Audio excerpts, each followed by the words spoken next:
Le pape est mort. Vive le pape! Si vous ne vivez pas dans une grotte, vous devez être au courant, notre cher pape François est mort et son dernier acte a été de serrer la main de Vance. Voilà, moi je suis persuadé que c'est Vance qui l'a tué.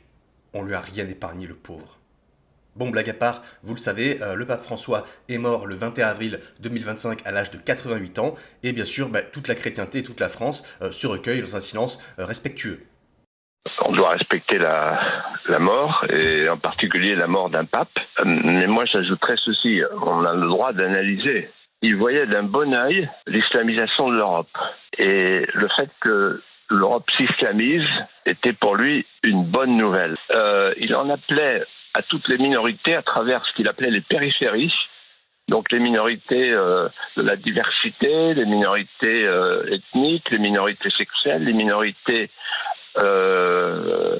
du wokisme. En fait, c'était un pape woke. Hey, le pape woke, hein, le pape islamo-wokiste. Bon alors, en dehors du fait que c'est les mêmes qui disaient oui, mais il faut pas se manquer de la mort de Jean-Marie Le Pen, c'est encore l'extrême gauche, il ne respecte rien, n'est-ce pas? Quelle indignité. Nous sommes sur le service public. Alors on pourrait faire une vidéo entière pour montrer à quel point le pape est pas très woke, hein, notamment sur les questions concernant l'IVG ou le mariage chez les homosexuels. Mais ce qui est intéressant ici, alors outre une énième constatation du fait que on l'a compris, tout ce qui n'était pas d'extrême droite c'était woke, moi ce qui me fascine, c'est la contradiction absolue chez ceux qui se revendiquent des valeurs chrétiennes et catholiques et leur détestation des messages de paix, d'amour et de tolérance véhiculés par leur religion.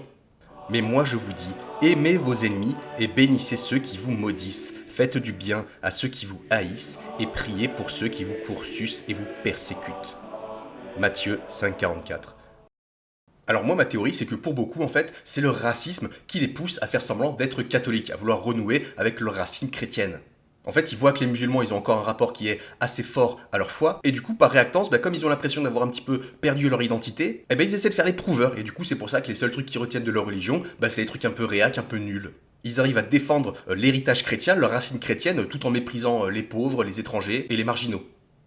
Moi, je propose qu'on les appelle les identitaires en mal d'identité, parce que la religion, ça les a jamais concernés, et en plus, ils sont tous là à essayer d'utiliser la laïcité à chaque fois pour faire chier les musulmans, mais là, d'un coup, il faut revendiquer l'héritage chrétien. Et d'ailleurs, il y a un paquet d'influenceurs d'extrême droite néolibéraux qui font passer comme ça des messages de catholiques, de tradition, de valeurs familiales, je sais pas quoi, qui dressent des calvaires en se revendiquant comme étant des mecs bien virils, hein, on peut penser à Baptiste Marchais. Alors que le catholicisme, alors déjà, le rapport à l'argent, c'est pas très... Hein? Non. Quand t'es catholique, l'argent, c'est pas très bien vu.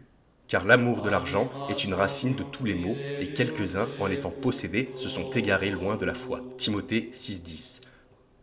Quand même, dans le catholicisme, t'as quand même cette notion d'être vraiment soumis à ton Dieu, hein, pas d'afficher ta foi fétichiste. T'es censé rester humble. Donc si tu veux, les mecs comme moi régnaient. On mangeait de la viande, et en fait on se redressait comme ça, on regardait autour de nous, une victime. Et le mec, sa vie s'arrêtait là. Donc c'est juste parce que Jésus me demande de te laisser l'opportunité de te convertir un jour au christianisme et d'aller faire un pèlerinage, que je me sers pas de ta tête en fait comme presse-papier. Donc en fait, arrêtez d'insulter Jésus, parce que quand Jésus va sauter, il restera qui? Il restera les islamistes, en fait, et le paganisme. C'est pour ça que je ne suis pas catholique. Alors non, le pape François n'était pas woke, au sens où ses opposants veulent le faire croire, mais ce qu'il a fait, et ce qui semble impardonnable à certaines personnes, c'est rappeler que la mission première de la chrétienté, et même plus largement de la foi, c'est pas défendre des traditions et des dogmes comme si c'était un musée figé de la morale, mais d'essayer d'incarner un amour intransigeant, radical et inconditionnel. Alors bien sûr, on peut débattre de ce dernier terme dans la pratique institutionnelle de la religion. Mais malgré toutes les contradictions qu'on peut trouver en son sein, l'amour reste un des messages fondamentaux de la chrétienté, et qui a en partie façonné certaines dynamiques modernes, comme la création de nos hôpitaux, des œuvres de charité, ou même certains mouvements pour les droits humains, bref, des messages d'entraide, de solidarité et d'abolition des différences. Mes frères, que votre foi en notre glorieux Seigneur Jésus-Christ soit exempte de tout favoritisme. Supposez en effet qu'il entre dans votre assemblée un homme, avec un anneau d'or et un habit magnifique, et qu'il y entre aussi un pauvre misérablement vêtu. Si, tournant vos regards vers celui qui porte l'habit magnifique, vous lui dites « Toi, assieds-toi ici à cette place d'honneur », et si vous dites au pauvre « Toi, tiens-toi là debout », ou bien « Assieds-toi en dessous de mon marchepied », ne faites-vous pas vous-même une distinction, et n'êtes-vous pas des juges aux mauvaises pensées? Jacques 2, 1, 4. Woke sur 20, Jacques, woke sur 20. Et c'est peut-être là le vrai blasphème pour une certaine frange catholique identitaire. Rappelez que leur foi ne leur appartient pas, qu'elle n'est pas là pour légitimer leur dégoût de l'autre, qu'ils n'en sont pas les garants. La religion est un recueil de valeurs et de principes qui a une dimension historique et un rôle de structuration des sociétés, de création de normes collectives et de régulation des comportements. Elle prend forme dans des sociétés souvent marquées par des inégalités profondes, la peur, la violence, et a avant tout une fonction de cohésion sociale et de quête de sens. On y retrouve des codes, des devoirs, des punitions, tout ce qui cristallise nos conflits individuels et collectifs. Certains se réjouissent que le pape des migrants soit mort, que le pape qui lavait les pieds des détenus, qui parlait d'écologie intégrale, qui dénonçait le capitalisme prédateur, soit enfin parti. Mais ce que ça révèle, c'est que pour eux, le Christ n'est pas un modèle, c'est un prétexte. Lui qui disait « Heureux les pauvres, malheur à vous les riches » aurait probablement été traité de sale wokiste, de sale communiste, voire même de sale bougnoul. Et tout ça révèle une réalité plus profonde. L'extrême droite réactionnaire et certains courants traditionnalistes au sein de l'Église catholique préfèrent une interprétation plus stricte des évangiles en phase avec une vision doctrinale conservatrice. Le cardinal Sarah, par exemple, est opposé au mariage homosexuel, à l'avortement, à la communion pour les divorcés et même à la messe célébrée dans la langue de chaque pays. Et donc, c'est la coqueluche des tradis, le cardinal Robert Sarah, le papabile de l'aile conservatrice de l'église romane, le parisien. Élection du futur pape, Robert Sarah, le chouchou des conservateurs, à l'heure actuelle.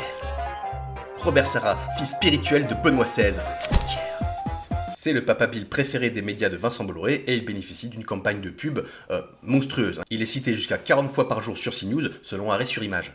Sa vision de l'Europe est imprégnée de nostalgie pour une époque idéalisée, chrétienne, autoritaire. Il accuse l'Occident de trahir ses racines et considère que l'accueil des migrants participe à un déclin civilisationnel. Ce que le nazisme et le communisme étaient au XXe siècle, l'homosexualité occidentale, les idéologies abortives et le fanatisme islamique le sont aujourd'hui. L'idéologie du genre est une folie du monde occidental qui détruit la famille. L'Occident est une décadence effrayante, un processus de suicide. Toute nation a le droit de distinguer entre réfugiés politiques ou religieux et migration de masse. L'idée d'un Dieu qui s'adapterait à la mode du monde est une hérésie. Et moi, ce que je trouve fascinant, c'est que les discours qu'il promeut n'ont absolument pas besoin de l'écrin religieux pour se manifester. Ces idées s'inscrivent avant tout dans une logique politique qui légitime des positions profondément conservatrices et nationalistes.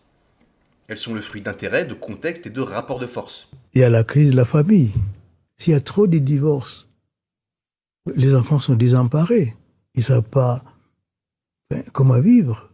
L'Europe, à mon avis, si elle continue dans ce sens, n'aura pas d'avenir. Elle va être envahie par une population étrangère. La défense des valeurs traditionnelles qu'il prône rejoint totalement les discours populistes de l'extrême droite européenne et celle des guerres civilisationnelles et des théories du grand remplacement. C'est un témoignage direct de l'instrumentalisation politique de la religion. Pour l'extrême droite, Sarah est un candidat doublement parfait. Sous les traits symboliques d'un pape noir, une première dans l'histoire qui permettrait de revêtir une posture d'inclusivité et donc de participer à leur dédiabolisation, il dissimule un projet profondément réactionnaire, rigide, opposé à tout discours humaniste. Le retour du traditionnalisme dans l'Église post-conciliaire s'explique moins par une fidélité au passé que par un refus du monde moderne perçu comme une menace pour l'identité catholique. Ce n'est donc pas tant une question de foi chrétienne authentique ou de réflexion théologique qu'un rejet viscéral des valeurs progressistes. Un discours qui traduit surtout une nostalgie du pouvoir perdu, celui d'une église qui dictait les normes morales, modelait les institutions et incarnait une figure centrale dans la définition même de l'Occident. Cette crispation autour des valeurs traditionnelles, c'est la réaction d'une institution en déclin qui puise une nouvelle vigueur dans le souffle identitaire porté par la montée de l'extrême droite. En effet, on peut émettre quelques critiques. Et c'est vrai qu'il y a beaucoup de catholiques qui ont été éreintés par ce pape. Je pense aux catholiques polonais qui ont eu l'impression parfois qu'on remettait en cause l'héritage de Jean-Paul II, les catholiques américains qui pensaient que finalement, le pape remettait en cause le modèle américain lié notamment au libéralisme et même les catholiques opprimés notamment par le communisme parce que le Vatican a fait notamment un accord en 2018 avec les autorités communistes. Et de manière plus générale, il y a eu cette impression finalement que le pape tenait des propos politiques plus que des propos théologiques. L'interprétation des textes sacrés a toujours été moins un acte de foi qu'un acte politique. Alors oui, là vous allez me dire « Oui, mais la religion, ça a toujours été réac, et je vais vous répondre. Les religions et leurs textes sacrés sont autant un produit de leur époque que des éléments porteurs de valeurs universelles. Une construction fluide, modelée par un contexte social et des rapports de force qui lui préexistent. L'homophobie, la misogynie, le patriarcat ou l'obscurantisme ne découlent pas des religions, mais les préfigurent. Les textes religieux absorbent et retranscrivent les normes de leur temps. Femmes, soyez soumises à vos maris comme au Seigneur, car le mari est le chef de la femme, comme Christ est le chef de l'Église, qui est son corps et dont il est le sauveur. Or, de même que l'Église est soumise à Christ, les femmes aussi doivent l'être à leur mari en toutes choses. Éphésiens 5, 22-24. En tant que doctrine, la religion peut entretenir ses rapports de domination, mais seulement si les structures sociales lui en donnent les moyens. Elle peut aussi, à l'inverse, mettre en avant les messages de paix et d'amour qu'elle contient. Car dans les faits, on n'a jamais eu besoin de la religion pour justifier l'esclavage, les déportations de masse ou les violences faites aux femmes ou aux enfants. Il n'y a plus ni juif, ni grec, il n'y a plus ni esclave, ni libre, il n'y a plus ni homme, ni femme, car vous êtes tous un en Jésus-Christ. Galatée 3,28. La religion peut ainsi servir l'hégémonie culturelle ou au contraire constituer une forme de contre-hégémonie.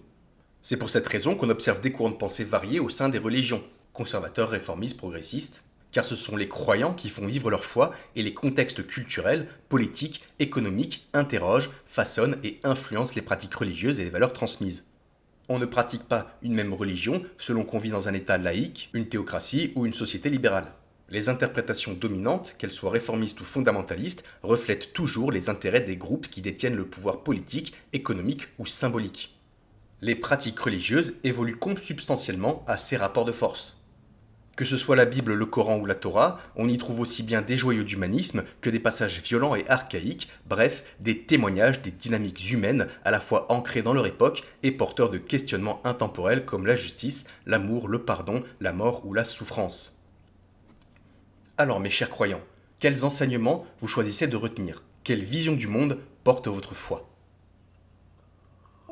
Les chrétiens savent très bien que c'est en affirmant la dignité infinie de tous que notre propre identité en tant que personne et en tant que communauté atteint sa maturité. L'amour chrétien n'est pas une expansion concentrique d'intérêts qui s'étend peu à peu à d'autres personnes et groupes. En d'autres termes, la personne humaine n'est pas un simple individu relativement expansif avec des sentiments philanthropiques. La personne humaine est un sujet doté de dignité qui, par la relation constitutive avec tous, en particulier avec les plus pauvres, peut mûrir progressivement dans son identité et sa vocation. Le véritable ordo amori qu'il convient de promouvoir est celui que nous découvrons en méditant constamment sur la parabole du bon samaritain, c'est-à-dire en méditant sur l'amour qui construit une fraternité ouverte à tous, sans exception.